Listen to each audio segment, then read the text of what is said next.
I am Dorothea Hendricks, your trainer in communication and presentation skills. The other day, I opened up a newspaper and there it was, article on self-help. Interesting article, but what caught my attention was the headline. Are we done self-improving yet? Huh. Are we done self-improving yet?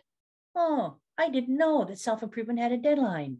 When we start down that road of self-improvement, self-development, personal discovery, whatever we want to call it, you know what? We can be in for a very long and bumpy ride. For anyone who thinks it's going to be a quick fix, got news for you. It's not. No, once we open that door, you know, what happens here is we open the door to change, to developing new skills, new attitudes, to becoming more aware of what we do, what we don't do, and what we do, why we do it, and how that impacts the people around us, the world around us. And many times that road to self-discovery will take us for the rest of our lives. The lady who wrote the article on self-help, she said that a book that shifted her perspective ever so slightly was a book by Eckhart Tolle, and it was called A New Earth. For me, I've got 7 books I'd like to share with you today.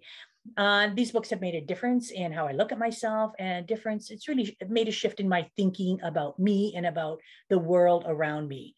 And you know what? It's ongoing.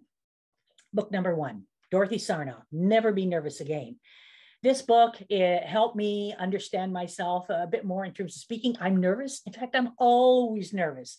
But with the help of this book, I'm just not that nervous anymore. So thank you, Dorothy.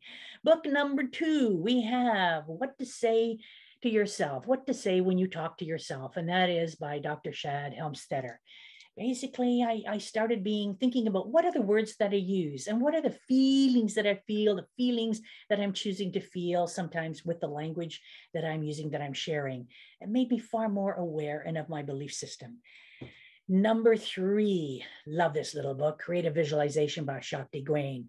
Not only did I understand or get to understand a bit more that my thoughts have energy, they are energy, and I can direct those thoughts, direct that energy through affirmation and visualization. Another book that I have here, and I'm going to say this is probably one that I hold very close to my heart, and this is Feel the Fear and Do It Anyway by Susan Jeffers. I had read and heard some of the things she mentioned in her book, but when I read hers and the way she presented it, it really knocked me on my keister. And I realized at that point, I need to stop comparing myself to other people, stop looking outside of myself for validation of who I am and what I stand for. No, I need to validate who I am. I need to do that for me, and also to learn to trust myself. And we've got book number 5, Stephen Covey, 7 Habits of Highly Effective People. I often will thumb through this book and read what Stephen Covey has to say. I love his line about living a principled life. And so in the morning, when I wake up and do my meditations and I think about the values that I want to imbibe throughout the day, are these values helping me live a principled life? And book number 6, every once in a while, I don't know about you, but every once in a while, I'll hit a block. I'll hit a roadblock. Thank you so much, Jason Kulik.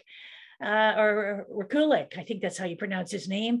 Jason, in this little book, it looks like a block. It says block on it. And sometimes I do. I have a block, a brain block. And if you have a brain block, maybe you're like me. What we need to do, just like we're doing with this book, what we need to do is turn it over, open it up, and just let it, once you turn it over, it just gradually opens up. The pages open up and all the ideas will pop out. And maybe when we learn to relax a bit, our ideas will just pop out as well. Book number 7 by Charles Schulz. And I love this. It lightens and brightens my day. It makes me laugh.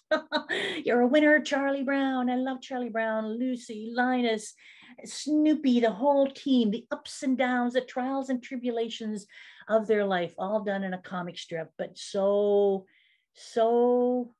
they so parallel what goes on in our lives. Well, I can think of my life in particular.